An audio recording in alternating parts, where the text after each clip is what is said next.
Hello, everybody. Welcome back to Against the Current. I'm your host, Eli Hollingsworth, and today I am joined by a very special guest. This is Jon Erwin, director of House of David on Amazon Prime. Say hi, John. How's it going? Thanks for having me, man. I like your channel a lot.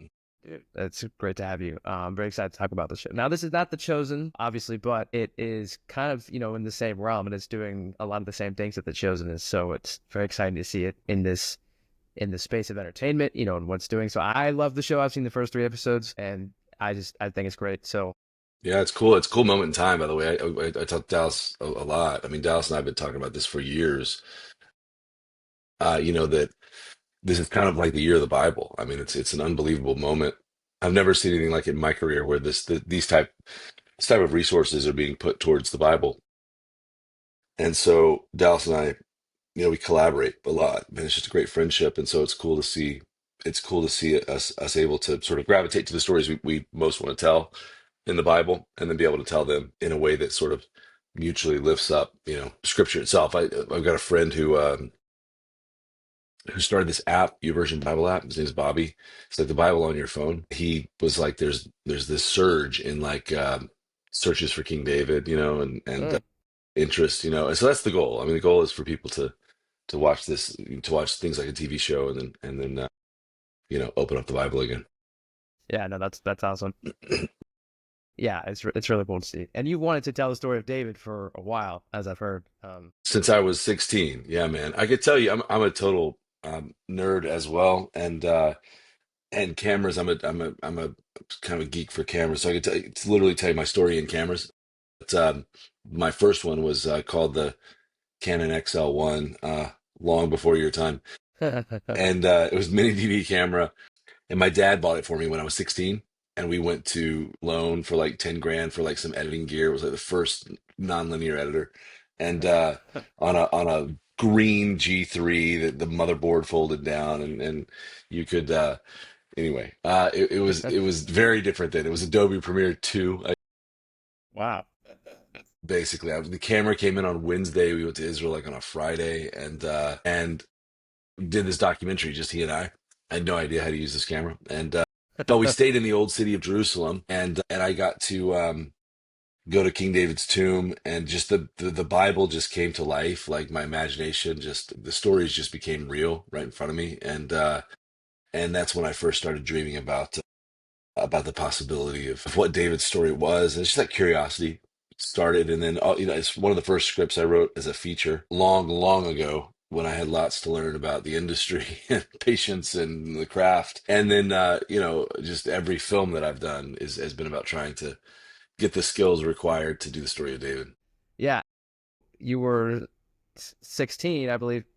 Were you also 16? Was that the same time you lied about your age? Was that then or? That was the year before. Lied is such a strong term. I neglected to inform. No, I straight up lied. So I was apprenticing for a cameraman at my church, and somebody got sick on a University of Alabama football game. Born and raised in Birmingham, Alabama. I live in Nashville now. And this guy called me and said, "Hey, get over here. The kickoff is in 3 hours. They're desperate." I told him I knew a guy.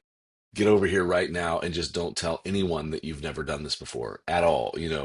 Just lie about everything, basically. But I told him I knew a guy, and so I went over there. My dad dropped me off like 4 blocks from the stadium because couldn't drive. And I went in and was trying to talk in deep tones, and I ran this camera, and I literally had the time of my life. You can zoom into a quarter of the moon with the lens, so I'm like zooming in and out of the lens with this camera, and I loved it, and it was like I met my vocational passion very early, and then a crewing agent called me like the next day or the next week or something and said, "Are you a freelance cameraman in Birmingham, Alabama?" And I didn't know if like it was. She said freelance camera operator, and I didn't know if that was three different jobs, like if I had to pick one, or if that was one job. But I'm like, yeah, I do that. I'm that all the time. And so then I went and did. So I was doing games every weekend, all through my teen years and in my early 20s. That was sort of paying the bills, and then my brother and I are building a production company during the week and doing all kinds of stuff, which eventually led to music videos, and then the big jump was into the films. Yeah, no, that's cool. And I heard that you filmed over 100 surgical operations as well. I know you have done your research. Yeah, my third investor in a movie was a doctor by the name of Jim Stannard, and it's kind of a scary thing the main thing I learned was I'm not gonna like get a motorcycle. Like a jet ski is the same basic experience, but a much more forgiving surface because my goodness, I've seen some things. But basically they were doing a book like for other surgeons, like with the Journal of Orthopedics. And in the back of that book was DVDs. So every case had a every chapter had a corresponding video. So yeah, I think we filmed like 150 cases. I've filmed all kinds of surgeries. I've seen things in OR. I could definitely direct a medical drama. My gosh. The horrifying thing is you meet your doctor and you have this great relationship with your doctor. He only does about 10% of your surgery. The rest is done by a resident who's overworked, reading this book, literally, book open, experimenting on your body like a Lego set. And so, but yeah, that was one of the early, man, we did like a cajillion weddings of all those surgeries, local car commercials, like ministry videos, like videos for churches, all kinds of stuff. But the point is, there's this Malcolm Gladwell talks about this thing called the 10,000 hour rule of before you can really break out at something, you need to have spent 10,000 hours refining your craft.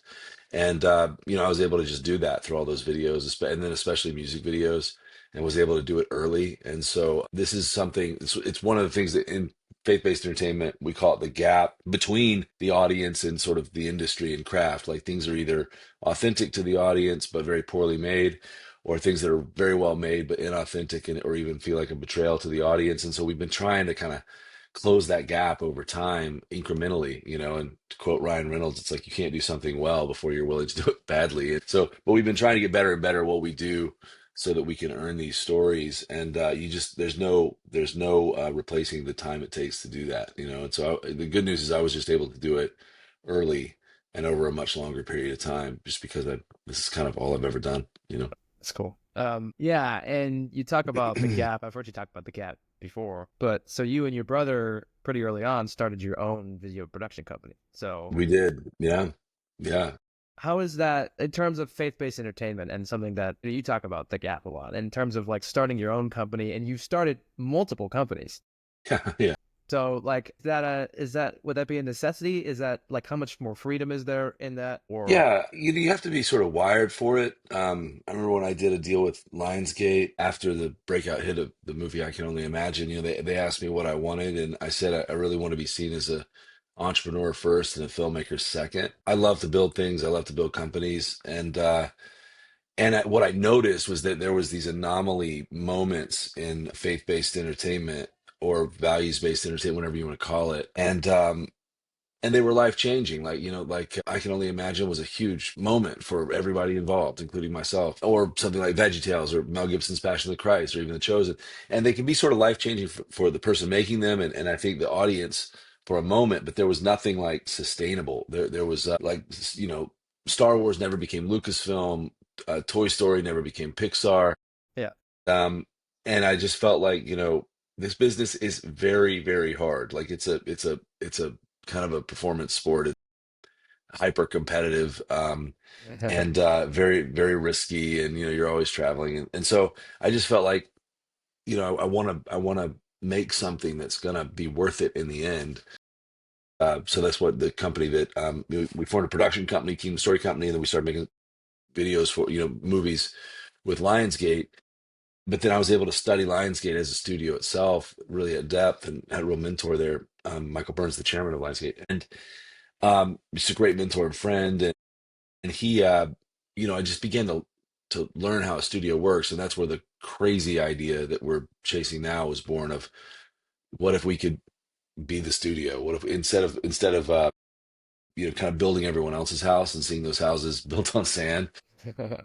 What if we could build our own, and what if we could actually form an independent studio that, if it were successful, could last as long as these other studios. Like one of the most inspiring things for me is underneath. If you watch the trailer to House of David, the first logo is MGM, and that lion is famous, Leo the Lion, and it says over 100 years of entertainment. And that's cool. Like that would be amazing if we can make something like that work. It's Yeah. hard, it's risky, it might not work, but we're giving it our all, and it's worth the effort. So that's why we're chasing these things. It's typically been very difficult to get these kinds of projects greenlit where you can maintain creative control. Oh yeah, and so they don't mess it up. It's been very difficult. So I feel like a studio is the best way to solve that problem over time. it's cool. And then so you and your brother, you did ESPN, and then you did surgical videos, and then you mentioned you started doing a lot of music videos. On the music videos, yeah. Yeah. And you started doing a lot of documentaries as well. So like in terms of how a music video works and a documentary works and as a movie works, what are the different like kind of skill sets needed? Is it all really the same thing, or is it like in terms of writing a story and telling a story in terms of, Yeah. you know, like how what are the differences there? Well, the thing about what we do, I call it the symphony of art. So it involves a lot of different types of art bundled, and that's what makes it so powerful. So, it is helpful if you study various disciplines. If I were to give people advice, it's like use your 20s to kind of generalize, like do a lot of things, and then use your 30s to kind of specify, if that makes sense. Okay. And now I did that a little faster because I gave up my adolescence for the industry. But the point is, that first decade, just try a lot of things. So I've been like I started as a cameraman. I was a 3D animator for a while. Oh, I was a cinematographer, uh, you know, for everything we did up until, through so it was very visual for me. Editor, of course, and then really started learning the true art, which is storytelling. Like that's the real job. But you're storytelling through a visual language. And so, it's kind of nice to, it's like playing the piano. Not that I play any instrument, but it's, you can imitate before you can, you can learn the craft through imitation. And so I do, and there's something about short form that you can just learn faster. And music videos were so much fun. I remember there was one for this band, Skillet, mm. that was called Hero. We did two. Did a video called Monster and a video called Hero. And the video Hero was like literally the treatment was the band is singing at night, things start to blow up, it starts to rain, it rains and things blow up, everything blows up, the end. And they were like, they loved it, we loved it. And that's just like a lot of fun to do stuff like that and to learn. But then you're sort of learning, cinema is a language and it's a visual language. And so you're learning not just to make cool shots, and that's probably first, but then what do those shots communicate and what do they mean? Scorsese talks a lot about it, like a pan is like a comma, a zoom is like an exclamation point, like it is a Yeah. language. And so there's just no escaping the time it takes to really refine your craft. And I would just, you know if I were to go back, I think a lot of people, myself included, we overestimate what we can do in the short term, and then we way underestimate what we can do in the long term with just a few kind of habits. And so it took 20 years for me to, from my dad giving me that camera to like a successful movie. And that's okay. That's just what it takes. So it's like enjoy the journey of learning and developing a craft. And that's one of the things I love about the story of David is like, from the time he was anointed king to the time there's a crown on his head, there's like 15-year gap there, Yeah, you yeah. know? And so, celebrate the time that you're just learning your craft. But then I went to screenwriting, and then I started really loving that discipline, and then directing, and then producing, and then I got really involved in the financial aspects of the industry and the business concepts and raising a lot of money and stuff like that. And it was all sort of like it was fun because I was able to learn the individual disciplines and then sort of stack them on top of each other to build an effective career. Yeah, no, that's and it's you say you don't play any instruments, but it seems like you're pretty music oriented in terms of You like know, you know what's interesting about that? Do you play instruments or do you play music? I know how to play piano, but I'm not like a good at it, so not really. The thing about the music is it's like the last, because I've done a lot of different things in the arts. And music is the last magical medium. Like I'm not a musician. I don't want to be a musician. Like, and I work with a lot of composers, but even when they tell me like, if we just take it up an octave I'm like, no, don't tell me I don't want to know how the like the sausage is made because it just moves me. And I love it because it's very like, it purely moves me. I'm Yeah, not involved in the art, and I like that, So I think it's something I intentionally stay away from because it's the last match. Because when this is your life's passion and life's work and craft, you just watch a movie differently. You watch it like it's like a chef eating yeah, dinner, yeah. And so music is nice because it's that pure kind of, I don't know how this is done, but I love it and it's moving to me and I want to keep it that way. Yeah. That makes sense. Yeah. So this is a quote that I've heard you say. It's not your quote, I don't think, but it's a quote that you have said. And as a filmmaker finds their story and tells it over and over again. Tells it everybody. I did your research, man. It's first of all, I love quotes. I have this like long, like I collect them. I have this long running list. I feel like that was a Spielberg quote. I could be wrong, or a book about Spielberg. But Okay. the idea is you kind of find the story that you love to tell, and then you kind of tell versions of that over and over again. And I think that's a lot of someone's film career. So my brother and I, we found that inspirational true stories were like the stories that we love to tell. We found it on a movie called Woodlawn. And so if you think about House of David, gosh, I've never really even counted them up. I produce movies that are fiction, like Dallas Jenkins' movie, Best Christmas Pageant Ever. We worked really hard on that one and getting the rights to it and getting it set up, and I'm glad it did well. He crushed that movie, did such a great job. Yeah. But for the stories that I direct, I mean, it was Woodlawn. I can only imagine. I Still Believe, American Underdog, the docs in between, the Steve McQueen doc Yeah. Yeah. and the Jesus Music doc, Jesus Revolution. So it's 8 or 9 in a row with the House of David adaptations of true stories. Now the Bible is like the Mount Everest of stories, and it's Yeah. totally different because I can't call David and be like, "Where were you when you were?" The Yeah. same way I can call Greg Laurie or Kurt Warner. But I just love adapting true stories. I think that there is an art to it of how you sort of. Aaron Sorkin said something that was really that I like. He said, when you adapt a true story, it's not a photograph, it's a portrait. So you're trying to Oh yeah. paint a really accurate portrait. But I just love them because there's such power to true stories. Like when it really happened, you're like, if it happened to them, it can happen to me. Yeah. And I've just seen them be much more meaningful to people's lives. And so for that reason, I really love adapting true stories, and that's just kind of the thing I love to do. And so I, everything that I'm working on is to direct myself is an adaptation of a true story. Yeah. No, and I love Jesus Revolution. I love that movie. And Thanks. And the other thing is like tell the stories that like I think especially after you succeed in some way, there's a whole set of problems that you don't really anticipate in life and in the work. And one of those is there's a lot of pressure, from people to there's a lot of opinions floating around. And what I learned was that at the end of the day, tell stories that you would most want to see, like just trust. I think J.J. Abrams said that if something is meaningful and inspirational and entertaining to you, just trust that it will be to others as well.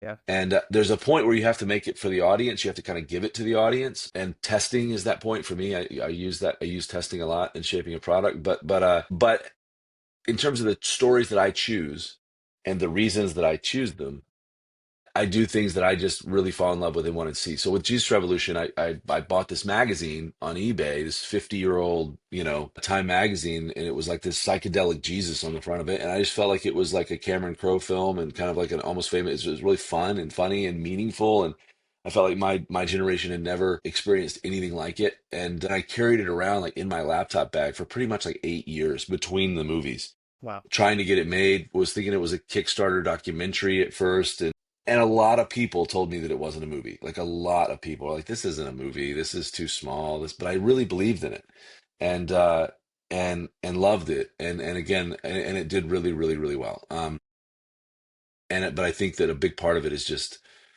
tell the stories that you believe in, and don't, you know. I think you really get in that trap post success of like maybe telling stories other people want you to tell, or trying to make everybody happy. You can't just like tell it. Like I love it that Christopher Nolan got obsessed with Oppenheimer and made this juggernaut movie around it, and Yeah. that's cool. I mean, there wasn't anybody being like, what we need is an Oppenheimer movie. Like Yeah. nobody was saying that, but he just got interested in it, and that's the story he told, and it was authentic in that way. So I appreciate it. I'm glad you liked Jesus Revolution.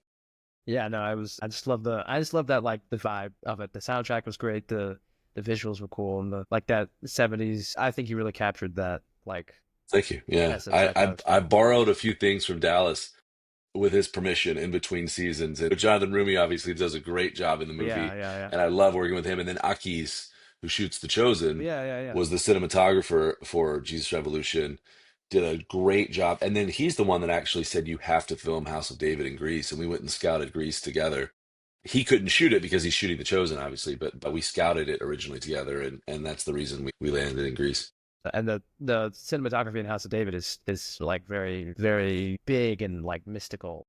You know what's crazy about House of David is I don't think I've this is an exclusive. I've not really talked about this. Yeah, But we shoot the whole show on a camera that you could buy on Amazon for what, $3,600, the FX3, the Sony FX3.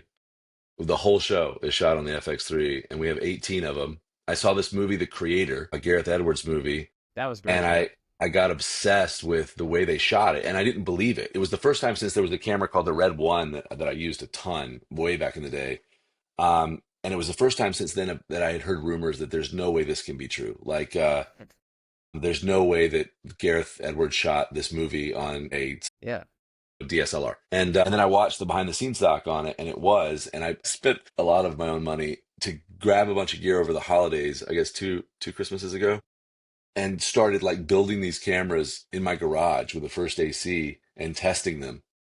And we built the camera systems. We spent 4 months in R&D to build the camera systems for the show. And there's a lot of components, but the brain of it is the FX3. So again, for the generation of filmmakers that are your age, is don't let anyone tell you, like, just go start making stuff, because your blessing is kind of your curse, is the accessibility to the tools. yeah, The fact that you can shoot this Amazon global original, that's doing really, really well on a four grand camera. You can do it. Just go start making stuff. And again, it's just put in your 10,000 hours, you know. yeah. But that's what we shoot the show on. That's crazy. Yeah. So you do mention a lot of quotes, and you do mention you've also compared House of David to a lot of like familiar kind of secular projects. So and you take a lot of inspiration from these people who are very experienced in this field who aren't Christians. So what is the relationship between Christians who are trying to be in the entertainment space and the already existing very talented kind of secular creatives who are out there? Like what do you think you learn from that, and what is the kind of relationship that we can have? Well, you know what I really believe this, that Christianity, it's so funny that we call this faith-based film. It's such a generic term, but Yeah, whatever it I is, know. I you agree. I know, agree. Yeah. but I'm like, faith in what? You know what I'm saying, like this. But talk about Christianity, it's not, one of the things that's very liberating for me to think is that it's not a genre. And I talk about that a lot. I think one of the things that held it back for a long time was they thought of it as a genre. Like, these films have to look a certain way. They have to be sort of low stakes drama. They have to, and and Christianity is a set of values. It's a story to get to the world. It's an underserved, underseen audience that I'm a part of. It's a message that will change your life, and it's a set of values and a way of looking at the world that has universal appeal when correctly presented. I mean, like, who doesn't need redemption and grace and love and self-sacrifice and courage and all the things that are underpin Christianity? And so that's what it is. But you can do that in a lot of different ways. You can do that in a lot of different genres. One of the things that I love about House of David, and really I was really like, the worst thing that could have happened, in my opinion, is for someone to just go try to copy The Chosen. Like, Dallas is my friend. I love him. We collaborate together. We talk almost every day. And his show is so unique. And I love his show. So the last thing I wanted to do is like a copycat of The Chosen. So what I love about House of David is it has some similarities. And so you should feel those similarities. We both love the Bible. I did Nice. straight up steal his accent that Jonathan came up with, actually. I think that actually is a huge part of what makes The Chosen authentic. It's such a little thing. But when you go back and watch anything biblical that's like British, it just makes no sense now, So the boldness of a Middle Eastern accent was really, really brilliant, and it opens up the casting. And I really strive for what Dallas. We joke a lot about this. Like, I like to blow things up, and Dallas loves the intimate relationships. So like, I go big and Yeah. he goes small. And I think somehow we're kind of rubbing off on each other. So that has, having done like Christmas pageant with him, and being a great fan of The Chosen, like, you'll feel that influence on House of David of Dallas's emotional authenticity. And then John Gunn, that I co-show run the show with, is also, that's his gift as well. But House of David in general is in this separate genre altogether, just by nature of what the story is. And so what I have always loved to do is, Picasso said, "Good artists copy, great artists steal." Yeah, And yeah, so there's nothing wrong with, I call it genre binging. And whenever I was young and doing music videos or even films, like, look, there are a lot of influences in Jesus Revolution from Cameron Crowe films. It was heavily influenced by Cameron Crowe films. So if you watch Almost Famous, Jerry Maguire, yeah, that tone, that kind of relentless and rebellious optimism, and that kind of humor in the midst of difficult stories, you'll feel the influence. And then with other movies, there's other influences, and I think there's nothing wrong with, and I think it's a good thing to be a student of the industry itself, a student of film history, and to watch a ton of stuff. Basically, what James Cameron says, you have to absorb before you can radiate. So you have to, as a filmmaker, you have to absorb a lot of diverse influences. Read a lot. I actually don't read at all. I listen to, I do Audible, but but at any rate, I got to take a lot in before you can then kind of. And I think uniqueness is really just in how you assimilate a lot of influences. And so with House of David, there's a lot of influences basically within the genre, because the genre is this hero's journey, and that is, the hero's journey has been the bedrock of the entertainment industry for a very, very long time. oh yeah, And what that is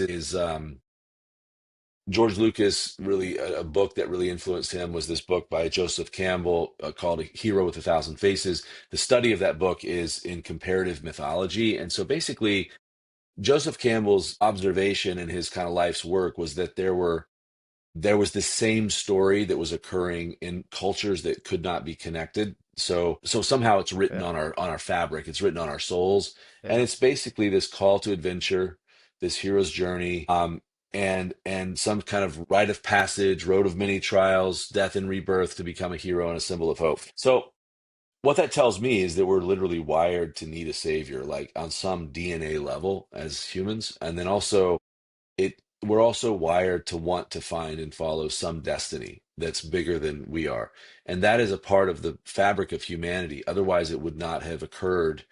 Otherwise Christopher Nolan wouldn't be doing the Odyssey right now, Yeah. and so that there's kind of archetype characters. So there's this idea of mythic archetypes, and so if you watch Harry Potter, Star Wars, Lord of the Rings, they're all kind of driven by the same characters and the same themes. And David, I feel, my opinion on this anyway, is that David is sort of the origin of those origin stories. So this is like the first hero's journey. And I kind of think that, without David, you don't really have Frodo or Harry Potter or Luke Skywalker. Like, in many ways, they are built on his influences, at least a little bit, or he's one of the first. And so what that gives you is the opportunity to tell a story that's both biblically faithful, but also really familiar to a movie-going audience. And if you're a fan of one of those stories, you're going to find the themes of this familiar. But they are also accurate to the Bible, because again, we're telling kind of the root story that those things grew from. That's cool. Yeah, and the House of David also feels it's very it's very epic and big. It's also kind of like there's a lot of mythology kind of integrated into the show. So how do you go about making it feel, this big, epic, grand scale and scope and size, and also having a densely packed mythology? Because it feels like I also will say it feels totally 100% different from Jesus Revolution. Like, not even the same. Yeah, Like, thanks. it's like, yeah, Yeah, so like, because that's something I always think about as well, as a director, like, you can notice different directors' kind of styles and things, yeah. like, and this feels like it totally just, it's not even the same, realm of type of story. Interesting. Or Yeah, it kind so, of, you're right. It's very different. It's darker. yeah, Uh, it, I am fascinated by the mythology, or the mystery, I guess you should say, that's in the Bible. There's a yeah, yeah, lot of it. yeah, There's all these mentions. There's these verses, and you're like, wait, what? yeah, And there's a lot of mentions of, like, the Nephilim, for instance. yeah, yeah, yeah, There's a lot of talk of that, and I think that that's crucial to the story I'm telling, because I had to grapple with, why in the world would this guy terrify Israel for 40? I don't care how big he is. Why would he terrify Israel for 40 days? Well, then you go back to Moses and you realize that they were terrified of coming into the promised land because they said the sons of Anak are there, the Nephilim. Oh yeah, And yeah. so whether or not it was true, the campfire stories of the day would have the fear they would have assigned Goliath is like that's a Nephilim. That's basically like a demigod. That's like Thor out there, you know? Yeah, yeah. And so that is a great way to justify why they were so scared of him. And so we go into the mystery of that. Is it true? I don't know. Do you think it's true? But we deal with we there's hints of it, you know. And there's just this great mystery element. You know, there's stuff with Samuel that's in the Bible that's very Gandalf and very mystical and very cool. And so I love that stuff. So like, why not put it in? I mean, I think it's great, you know. And I'm a huge fan of those types of stories. So why would I not lean in to that kind of uh, sort of like characterization in House of David? I just think it's cool, and you know the and so you're kind of doing your what I like Ken Burns calls emotional archaeology, and you know you're kind of like taking these single sentences sometimes, and you're developing storylines around them, and kind of doing your best guess, and it's fun to do that. But yeah, it's very much you kind of let the story tell you what it wants to be, and this story is just in the genre of I feel of Harry Potter and Lord of the Rings, or Game of Thrones or something like that. And so, certainly I want to make, and it's hard sometimes with the Old Testament, but I want to make something for my whole family. At least my youngest is 8. Yes. And so we're trying to tame the material to that, but it was a dark, violent time. There was somebody that told me they're like they watched the first episode and they're like, I thought it was a little Hollywood and extra biblical, where the priest or the seer is actually the one that goes and kills that king, and they're like, then I read my Bible and realized that he hacked him to pieces before the Yeah, Lord. Is what yeah. the I'm like, yeah, I didn't go nearly as far as the Bible went. And so it's kind of off screen. But yeah, there's some cool, I mean, the Bible is full of really cool stories. And those stories do have a lot of mystery in them. And I like to embrace that, not run from it. Yeah, and I remember watching the first episode too, and seeing when he was going to go, and I was hack the guy to pieces, and I was like, are they going to do that, or is that going to be? But that was a great way, I think, to end the first episode. I was like, oh, that's a classic, because I've got, He's formidable, man. yeah, like, He's prophets. I've never seen a prophet portrayed the way I see them anyway. And, when Samuel came to Bethlehem to anoint David, it's like all the men of the city came out and said, do you come peaceably? it's And like almost like a Western, like yeah, you're gonna cause any trouble. And so there was something very formidable about Samuel, and that's what we try to portray. And Stephen Lang does a great job. he's great. Yeah, it was. He's the best actor I've ever worked with. He's amazing. Yeah, that's cool. Yeah, and then so what what was your research process for this? Because you also take some inspiration from another manuscript that's not exactly for Samuel, right? One and other Jewish traditions with Yeah, the Jewish rabbinic tradition. Yeah, yeah with the mother of the yeah, gods Orpah. as well. Yeah, Orpah. Yeah, Yeah, yeah, and then Mother Giant. She was called. Yeah, it's I think first of all, I have the good fortune of being like obsessed with this story for many, many years, and yeah, that's and true. uh, and also my parents, um, really did their job in getting me to read the Bible cover to cover and memorize a lot of scripture, memorize a couple books actually of the Bible, and so that stays with you, and is much more meaningful as an adult. And so the first thing to do is just to love the material itself, and then secondarily, you have very interesting thing with David. It's unique in the Bible is that you have basically this guy's memoirs in the Psalms, Yeah, and he did not have to write them. He did not have to be that honest. He was a king, and yet he did. So you have the way he felt on a lot of occasions, and then you have 3 chapters in First Samuel, and then you have sort of like some shards of stuff throughout the Bible, and then you have a lot of Jewish tradition, rabbinic tradition, and that is what you have to cipher. And so you have to be sort of like a sleuth detective, and at least develop plausible storylines that would justify what's in the Bible, and then also how David spoke of himself. I think obviously the biggest thing that I wrestled with, and so you do that personally, you do it as a writer's room, and then what I've found is if you have a very clear vision of what you want to do, you can listen to a lot of people. Like if a filmmaker's ever like, I have a clear vision, therefore I can't listen to anybody. I'm like, you have insecurity is what you have. You don't have a clear vision. But if you have actually a clear vision, you can listen to a ton of people and say, okay, that's consistent with my vision. I like it. And so we had a lot of scholars, the same scholar that Dallas uses at Come and See. Ryan Swanson, the head writer of The Chosen, very helpful to me early on in really kind of structuring season one. I'm very grateful to him.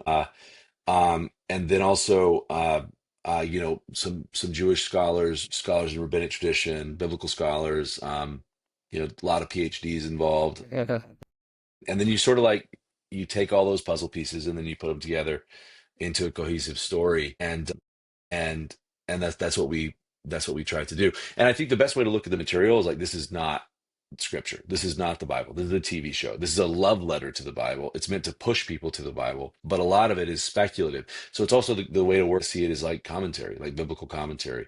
A lot of biblical commentary is speculative, but it also applies deeper meaning to the words. And so Yeah.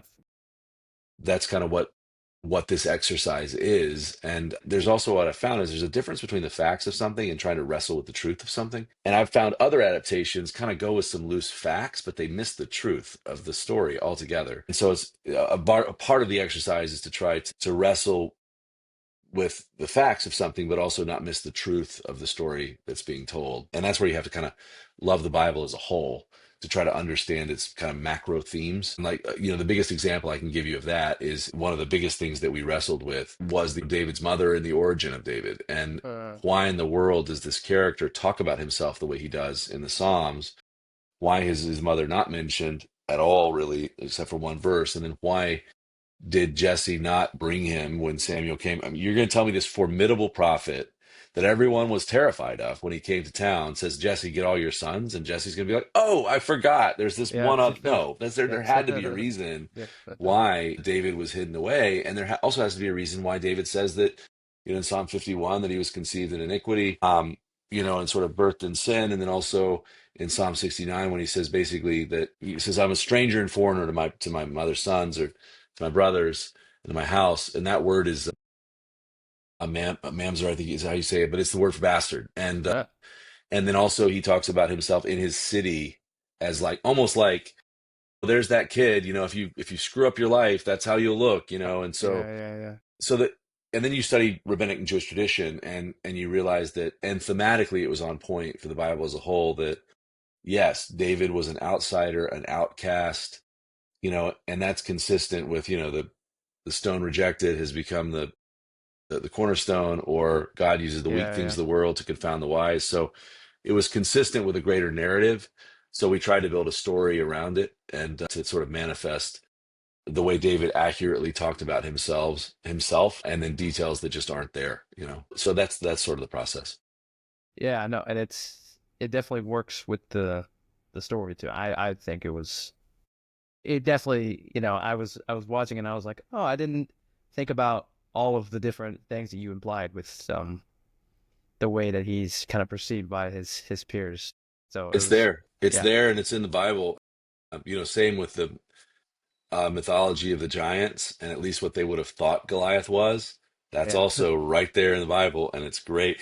And it's a fun thing to wrestle to the ground and then try to develop reasonable, sensible stories out, but also with a massive disclaimer of like, we're having to fill in information that's literally not there. And hopefully that allows people to research it for themselves and come to their own conclusions. And that's a huge win, even if they disagree, because that means that the Bible is being talked about again. no, yeah, that's awesome.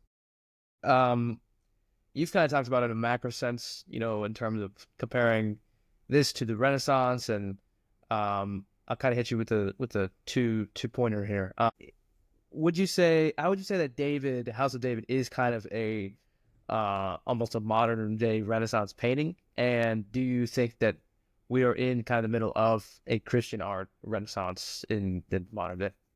Well, I mean, there's something going on for sure, and you think about the Renaissance, you think about the Sistine Chapel, that's an example of like someone getting the whole story, like the God touching mankind is like, that's the whole idea Yeah, manifest in a beautiful painting. Now, the details of that painting are not, they're meant to bring meaning to things, but that's a piece of art that does get to the truth of the story. And I think that's our job. I think I've never seen a moment like this before in my career. It's like a watershed moment on behalf of Christianity. in an industry, there's an uprising within the industry, and it's so cool to be a part of. And there's like this small group of filmmakers that are sort of willing each other on to success and talking about each other's work and watching each other's stuff and trying to one up each other in the best of terms. I remember when John Gunn and I watched the Walking on the Water, which I was watching every version of that because Akis was shooting a movie for me in Jesus Revolution, but it just kept getting better and better and better, and it, I was like really nervous because there's a lot of hard things in that sequence, and then it's so good, and then John Gunn and I are watching it like, wow, that's real. That's the in my opinion, that's the best version of that moment that's ever been done. And so then Yeah, we're like, man, we got to up our game on this David and Goliath thing, man. And so you have like filmmakers influencing each other's work, and then our voice as an audience has gotten so loud, like the fact that House of David, I was expecting it to take a week or so to kind of creep into the top 10. I mean, it shot straight to number 2, just under Reacher, which is a big deal yeah, yeah, yeah, globally, and so I think that our voice has become so loud that it gives us a ton of leverage to keep creative control, but then utilize these streamers and studios with their far reach and resources. But it really is a testament to the audience. Like, these things have worked. Jesus Revolution worked. It was successful. I can only imagine was successful. The Chosen has become this phenomenon. And so it gives us this moment to kind of really make a difference in an industry again. And there's like a few of us. You can't count them on two hands, the filmmakers involved yeah, right now. So my hope is that we can sort of build a foundation, that there can be a ton of talent coming behind us that can really shine and far exceed and outshine what we've been able to accomplish. And we want to be the sort of the filmmakers that kind of bust through the wall on behalf of the talent that could come behind us. And I just think that's the moment that we're in. And it's a really cool moment it's so cool to be a part of anything that is like emerging right in front of you, and to think that you can shape it a little bit. yeah. That's a privilege, and it's really, really cool. So I'm having a blast. I love being a part of this in any way. I love that people are like talking about it online. The first time in my career that anyone's ever like done deep dives or trailer reaction videos that I know of. If anyone did that on Jesus Revolution, I'm sorry that I didn't watch, but there were some on Jesus Revolution. Bruce Lee did a really cool video, but But this yeah, is yeah, like this thing, and so I love being a part of the conversation, because this is stuff that I've been wrestling with like silently for a while, and now you guys are all talking about it, and I'm like, oh, this is cool. I can finally talk about like how we make these decisions and why. And it's fun to listen to the audience, and we have this thing that we say: it's not about us; it's about the people sitting in the seats and the experience they're having with the screen, large or small, and that's it. And so it's fun to say I'm serving the audience and doing the best I can and listening to them, and that's a huge part of filmmaking. And I love the conversation that started around the show, and wanted to be a part of it. And I'm listening to your podcast and others, and it's fun to it's just interesting. So we got quite a story to tell, and I'm grateful to be a part of it. But I'd rather be a small part of something big than a big part of something small. So it's cool oh to yeah, see that it's, this is like a multi-company, multi-filmmaker movement. It feels like the Jesus Revolution kind of, yeah, but yeah, yeah, in the world of film, yeah. that it's just sort of happening, man. And it's cool to be a part of it. So yeah, we'll see. We'll see what the next few years hold. But I think it's kind of a stepping back into an industry on behalf of Christianity, and it's really cool to be a part of. Yeah, no, it's awesome. House of David is awesome. I really enjoyed the first 3 episodes. By the time this comes out, episode 4 will be out. So, um, go check out episode 4 if you have. Well, And also episode 4 is where I'll say two things that I oh, probably okay. shouldn't, but episode 4 is where the stories collide. So it's really cool. It's like these independent stories that we've been telling: House of David, House of Saul, where they collide. No spoilers. And then, the end of the season is really, really cool. Like, if you like the beginning, oh my gosh, wait till it's really, really, really great, and it's very, very big, and Yeah, very cool, and emotional, and I like it a lot. The last 2 episodes are of David and Goliath Part 1 and 2, and yeah. I was it's gonna cool, say man. it's I can't part wait one for you and to see two, it. so I'm really excited about that. Yeah, Yeah, that's and yeah, yeah. then you got seasons It's two and just bigger three than as one well. So episode. 3 seasons. So I think, to me, I would love to tell the complete story. If I could tell the complete story, would be all the way. There's the young life of David that I'm telling now, and then there's the reign of King David. So that's the great two parts of the story.